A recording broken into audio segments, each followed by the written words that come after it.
যে কোনো টক জাতীয় ফল আমি অনেক মজা করে ভর্তা করে খেতে পছন্দ করি। আজকে লটকন অনেক মজা করে ভর্তা করলাম, সেটাই তোমাদের সাথে শেয়ার করব। আসসালামু আলাইকুম, আশা করি তোমরা সকলে ভালো আছো। তো আজকে বিকালবেলা দেখলাম বাবা অনেকগুলো লটকন নিয়ে এসেছে। তারপর লটকন দেখে তো আমার মাথা নষ্ট হয়ে গেল, এখন আমার লটকন ভর্তা করে খেতেই হবে। তারপর যেমন কথা তেমন কাজ, তারপর আমি লটকন নিয়ে এসেছি এবং এখানে বসে বসে আমি লটকন গুলো ছিলতেছিলাম। ভর্তা জিনিসটার নাম শুনলে আমার জিভে পানি চলে আসে, কেন যে এত পছন্দ করি সেটা নিজেও জানি না। এই যে আমের সিজনে আমি প্রত্যেক দিন কাঁচা আম ভর্তা করে খেয়েছি। দেখো এগুলা ছিলতে গিয়েও আমি আমার লোভ সামলাতে পারতেছিলাম না, একটা খেয়েও নিলাম। তারপর এরকম করতে করতে আমি অনেকগুলো লটকন বেছে নিয়েছি। এখানে 3 জনের জন্য নিয়েছি, আমরা 3 বোন মিলে খাবো এই জন্য। আর যেহেতু রাত্রিবেলা ছিল এই জন্য একটু কমিয়ে নিয়েছিলাম। আর এর ভিতরে এখন অ্যাড করে দিচ্ছি কিছুটা লবণ। এগুলোর ভিতরে এখন আমি অ্যাড করব শুকনো মরিচ, ধনিয়া পাতা, রসুন 3টা মিক্স করে বাটা। তারপরে এগুলো দিয়ে আমি লটকন গুলো ভালো করে মাখিয়ে নিব।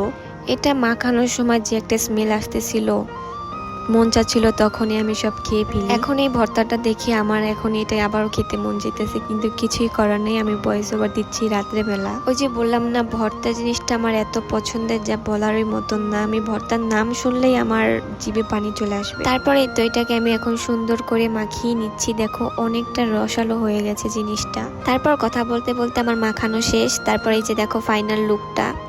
এটা খেলে তোমরা বলবা যে কি বলবো আমি জানি না, বাট একবার হলেও ট্রাই করবা এটা। আর যদি তুমি এটাকে ট্রাই না করো তাহলে এটার মজাটাই বুঝবা না। সো ফাইনালি আমার ভর্তা রেডি। এখন আমি এটা নিয়ে যাবো আমার বোনদের কাছে, তারপর আমরা 3 বোন বসে বসে খাবো। আর হ্যাঁ, খাওয়ার আগে তোমাদের আরেকটু দেখিয়ে নি। এই দেখো আমার ভর্তার ফাইনাল লুকটা, জাস্ট ওয়াও ছিল, তাই না? আমার বোনরা মিলে আমরা খাওয়া শুরু করে দিলাম। আমার বোনরাও বলতেছে মজা হয়েছে অনেক। আসলে আমি ভর্তা বানালে এমনিতেই মজা হয়। যাক, নিজের প্রশংসা না করি, তারপর তোমরাই বলবা যে নিজের প্রশংসা নিজেই করতেছি।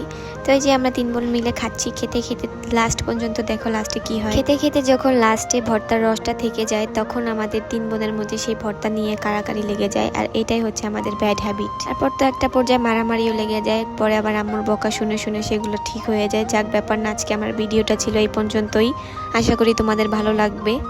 তো সবাই ভালো থাকবেন। আল্লাহ হাফেজ।